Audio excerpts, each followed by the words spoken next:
आपके पापा भाग गए। फोन पर जैसे ही पराग ने यह सुना, छनाक से उसके हाथ से पानी का गिलास नीचे जा गिरा। क्या मतलब? आप कहना क्या चाहते हैं? पापा कहाँ भाग गए? और यह कोई उम्र थोड़े ही है उनके भागने की। एक ही सांस में वह सारे सवाल पूछ गया। वह बिल्कुल हतप्रभ था। हैरानी के सारे बुलबुले फट फट कर उसके सामने फूटने लगे। उसे लगा कोई मजाक कर रहा है उसके साथ। हद होती है मजाक करने की भी। आपके पापा का नाम श्रीकांत पांडे है ना? आप पराग पांडे बोल रहे हैं? फोन पर जो व्यक्ति था उसे पराग की प्रतिक्रिया सुनकर लगा कि कहीं रॉन्ग नंबर तो नहीं मिल गया है। हाँ, मैं पराग पांडे ही बोल रहा हूँ। पर आप कौन हैं और किस तरह की बात कर रहे हैं? पापा को क्या हुआ है? वह ठीक तो है ना? पराग को अब चिंता होने लगी थी। मैं देहरादून से विश्राम ओल्ड एज होम का मैनेजर मनोज वर्मा बोल रहा हूँ। आज सुबह आपके पापा भाग गए ओल्ड एज होम से। भागने से आपका आशय क्या है? वो कहाँ भागेंगे? अब हो सकता है यहाँ घर आ रहे हों। थोड़े मनमौजी प्रकृति के हैं, इसीलिए आपको बिना बताए दिल्ली आने के लिए निकल गए होंगे। उनके यहाँ आते ही मैं आपको सूचित कर दूंगा। पराग अब थोड़ा सहज हो गया था, बल्कि उसे हंसी आ रही थी। पापा की हरकतें थी ही ऐसी। अपनी मर्जी से वह माँ के मरने के बाद ओल्ड एज होम में चले गए थे। अभी भी अच्छे खासे फिट थे और अपनी जिंदा दिली की वजह से सबके मन में जगह बना लेते थे। पेंशन भी मिलती थी, इसीलिए उन्हें पैसों की भी कोई तंगी नहीं थी। पराग तो चाहता ही नहीं था कि वह ओल्ड एज होम में जाकर रहें, पर वह किसी की सुनते ही कहाँ थे। वह और उसकी पत्नी रमा को उनके जाने से बहुत दिक्कत भी होने लगी थी। बच्चों को संभालने के लिए मेड थी, पर पापा घर पर होते तो वे बेफिक्र रहते कि कोई तो घर पर है मेड पर नजर रखने को। लेकिन अपनी शर्तों पर जीने वाले पापा ने तय किया कि वह कैसे जीना चाहते हैं। पराग बहुत जोर जबरदस्ती नहीं कर सकता था, क्योंकि सारी प्रॉपर्टी उन्हीं के नाम थी और वैसे भी पापा जो ठान लेते थे वह करके ही रहते। नहीं, वह अकेले नहीं भागे हैं। इसी ओल्ड एज होम में रहने वाली मिसेस वंदना जोशी को साथ लेकर भागे हैं। भागने का मतलब ही ऐसा ही होता है कि किसी के साथ भागना। आप समझ रहे हैं ना मैं जो कहना चाहता हूँ? वर्मा के स्वर में हिचकिचाहट थी। 65 साल का बुजुर्ग एक 60 साल की स्त्री को लेकर भाग गया। बात तो अजीब ही थी, साथ ही शर्मिंदगी की भी थी। यह क्या बोल रहे हैं आप? कुछ तो सोच समझ कर बोले। पापा भला क्यों किसी स्त्री को अपने साथ भगा कर ले जाएंगे? पराग की आवाज में कठोरता थी। फोन पर उसे इतने तेज स्वर में बात करते देख रमा भी उसके पास आकर खड़ी हो गई थी। उसे देखकर पराग ने फोन को स्पीकर पर डाल दिया। मिसेस जोशी भी सुबह से दिखाई नहीं दे रही हैं और आपने मान लिया कि पापा उन्हें अपने साथ भगा कर ले गए। हद करते हैं वर्मा जी। हो सकता है मिसेस जोशी कहीं बाहर गई हो या जो भी हुआ हो उनके साथ, पर आप ऐसा जोड़ तोड़ कर क्यों कह रहे हैं? पराग झल्ला उठा। असल में काफी दिनों से उनके चर्चे यहाँ हो रहे थे। दोनों अक्सर साथ साथ वक्त बिताया करते थे। यहाँ तक कहा जा रहा था कि उन्हें एक दूसरे का साथ इतना अच्छा लगता है कि उनका बस चले तो वे एक ही कमरे में रहने लगे। उन दोनों के बीच एक इंटीमेसी हो गई थी शायद, इसीलिए वे भाग गए हों। वैसे भी श्रीकांत जी लीक से हटकर काम करते हैं। उनके जैसा जवान और मस्त बुजुर्ग कोई हमारे ओल्ड एज होम में इससे पहले आया ही नहीं था। सच तो यह है कि उन्होंने नए नए तौर तरीके लागू कर हमारे नियमों की धज्जियां उड़ा दी हैं। 80 साल के वृद्ध तक उनकी सोहबत में बिगड़ने लगे हैं। मिसेस जोशी डाइवोर्सी हैं और प्रिंसिपल के पद से रिटायर हुई हैं। उनका बेटा विदेश में रहता है, इसीलिए वह अकेलेपन से बचने के लिए यहाँ आकर रहती हैं। अब मैं उनके बेटे को क्या जवाब दूंगा? वर्मा जी थोड़ा घबराया हुआ प्रतीत हुए। उसे अपनी संस्था का नाम खराब होने की ज्यादा चिंता हो रही थी।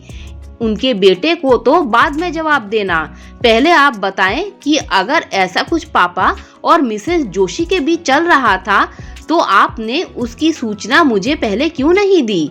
मैं पापा से कांटेक्ट करने की कोशिश करता हूँ। फोन बंद होते ही रमा बोली, तुम्हारे पापा जो न करे वह कम है। अब यह क्या सूझी उन्हें इस उम्र में एक स्त्री को लेकर भागने की? छी छी, कितनी शर्म की बात है। लोग क्या कहेंगे? मैं अपने मायके वालों को क्या बताऊंगी? He is impossible. बूढ़े हो गए हैं पर जवानी का जोश बरकरार है। मुझे तो डर है कि पापा कहीं उस मिसेस जोशी से शादी ना कर ले। प्रॉपर्टी में फिर उनका भी हिस्सा हो जाएगा और क्या पता यह जानने के बाद कि पापा के पास बहुत संपत्ति है उसी ने फंसा लिया हो। यह मत भूलो पराग कि वह खुद प्रिंसिपल रह चुकी हैं, इसीलिए फाइनेंशियली वह भी स्ट्रॉन्ग होंगी। यहाँ बात पैसों की नहीं है, बात तुम्हारे पापा के फितूर की है। बेचारी मिसेस जोशी वह नाहक सवालों के घेरे में आ जाएंगी। समाज तो औरत को ही दोष देता है। तुम पापा को फोन मिलाते रहो, कभी तो मिलेगा, न जाने कहाँ भाग कर गए हैं। रमा के अंदर का कसैलापन उसके चेहरे पर भी आ गया था। देहरादून से टैक्सी लेकर निकले श्रीकांत पांडे और मिसेस जोशी रास्ते में नाश्ता करने के लिए एक ढाबे पर रुके। आगे कुछ सोचा है या ऐसे ही मुझे भगा लाए हैं? मिसेस जोशी ने थोड़े शरारती अंदाज में कचौड़ी का टुकड़ा मुंह में डालते हुए पूछा। ज्यादा प्लानिंग नहीं करनी चाहिए। जिंदगी में जब भी जैसे पल आए उन्हें जीना चाहिए। कुछ सोचा तो खास नहीं है, पर यकीन मानिए आपको तकलीफ नहीं होने दूंगा। आपका साथ मैं नहीं खो सकता। पत्नी के गुजर जाने के बाद आप ही हैं जिनके साथ मैं अपनी हर बात शेयर करते हुए सहज महसूस करता हूँ। I think I not only like you but love you also. हंसिएगा नहीं, प्यार की कोई उम्र नहीं होती। वैसे भी किसी के साथ किसी भी उम्र में अच्छा लग सकता है। मेरी इस बात से तो आप भी सहमत होंगी। कॉफी का सिप लेते हुए श्रीकांत ने मिसेस जोशी की आंखों में झांकते हुए कहा। वंदना जोशी के गाल आरक्त हो गए, एक सिहरन सी शरीर में फैल गई।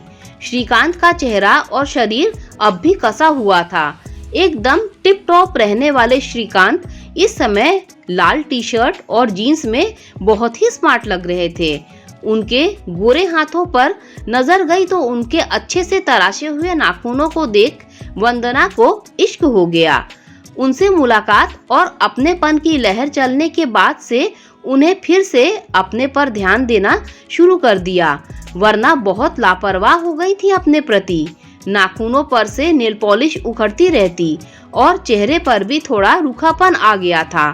बालों पर कितने कितने दिन कलर नहीं करती थी, बिना प्रेस किए ही कपड़े पहन लेती थी। साड़ी पहनना तो छोड़ ही दिया था, वरना उनके साड़ियों के कलेक्शन की कॉलेज में हमेशा चर्चा होती थी। श्रीकांत से परिचय होने के बाद उनके ही नहीं, ओल्ड एज होम के कितने ही स्त्री पुरुषों के जीवन में बदलाव आ गया था। उन दोनों के बीच एक सेतु इसीलिए बना क्योंकि दोनों ही पढ़ने का शौक रखते थे और फिल्मों से लेकर राजनीति और सामाजिक विसंगतियों से जुड़ी बातों पर वाद विवाद ही नहीं, विश्लेषण करने में सक्षम थे। जब वे बात करते तो बाकी लोग उन्हें मंत्रमुग्ध होकर सुनते रहते थे। बागवानी का शौक भी उनके बीच कॉमन फैक्टर था और कभी कभी दोनों बैडमिंटन भी खेला करते थे।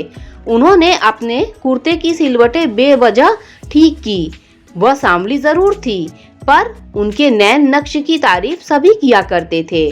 शादी के बहुत सालों तक, जब तक उनके पति के दूसरी स्त्री के साथ संबंध नहीं बने थे, उनकी सुंदरता पर शेर सुना दिया करते थे। तलाक के बाद वह बिखर गई थी। हर तरह से सक्षम होने के बावजूद उन्हें यह बात खलती रहती थी कि आखिर उनमें क्या कमी थी जो पति ने दूसरी स्त्री के लिए उन्हें छोड़ दिया। बेटे ने उन्हें अपने साथ विदेश ले जाने से मना कर दिया था क्योंकि उनकी फिरंगी बीवी इंडियन सास को बर्दाश्त करने को तैयार न थी। इसीलिए अपनी कोठी के एक पोर्शन को किराए पर देकर वह ओल्ड एज होम में रहने यह सोचकर आई थी कि शायद कुछ चेंज हो जाए और अपने हम उम्र लोगों के बीच वक्त काटने से वह अपने दुख से बाहर निकल आए। हालांकि उनका तलाक हुए 7 साल हो गए थे, फिर भी वह अपनी यादों को तकिए पर रख जब भी लेटती आंसू निकल ही आते थे। आसान नहीं होता रिश्तों के समीकरणों को समझना। हमेशा अंदर एक उथल पुथल मची रहती है और खुद को ही दोष देते हुए बस अपने अंदर कमियां ढूंढते रहते हैं। खालीपन और निराशा को ही जीवन का एकमात्र पर्याय मान खुद पर ही जुल्म करते रहते हैं। पर जीना छोड़ देना तो जीते जी खुद को मारने जैसा होता है। अगर हम अपना ख्याल नहीं रखें तो जिंदगी बोझ बन जाएगी और हमारे ही बच्चे जब हमारा बोझ उठाने को तैयार नहीं तो सोचिए क्या होगा हमारा। वंदना जी, जीने के लिए खुद ही फूल चुनने होंगे, वरना कांटे तो हर पगडंडी पर बिखरे मिलेंगे। मैं तो इसीलिए मस्त रहता हूँ और खुश रहता हूँ। श्रीकांत की बातों से जैसे वंदना अपनी पीड़ा के दलदल से बाहर निकल आई थी। ठीक ही तो है, डिप्रेशन में या अपने प्रति लापरवाह रहने से सिर्फ बीमारियां ही घेरेंगी। तभी से वह खिलखिलाकर हंसने लगी थी और जब श्रीकांत ने कहा कि वह उनके साथ आगे की जिंदगी गुजारना चाहते हैं तो वह उनके साथ निकल पड़ी थी। चक्राता में मेरी एक पुरानी फ्रेंड रहती है, उन्हीं के घर थोड़े दिन रहेंगे, फिर अपना बसेरा बना लेंगे। कुछ समय लगेगा सब कुछ व्यवस्थित होने में। मिसेस जोशी ने श्रीकांत का हाथ यह सुन हल्का सा दबा दिया था, मानो आश्वस्त कर रही हो कि सब ठीक है। आपका बेटा न जाने कैसे रिएक्ट करे, वह तो बस इसी बात से परेशान होगा कि कहीं आप मेरी प्रॉपर्टी ना हड़प लें। श्रीकांत जोर से हंसे। फिर तो उसे कह दो कि मेरी प्रॉपर्टी में भी अब उसे हिस्सा मिल जाएगा। करोड़ों की है मेरी कोठी, वह निश्चिंत रहे। मिसेस जोशी ठहाका मारकर हंसी तो टैक्सी वाला हैरानी से पीछे मुड़कर देखने लगा। लोग क्या कहेंगे श्रीकांत? वंदना की आंखों में शरारत थी।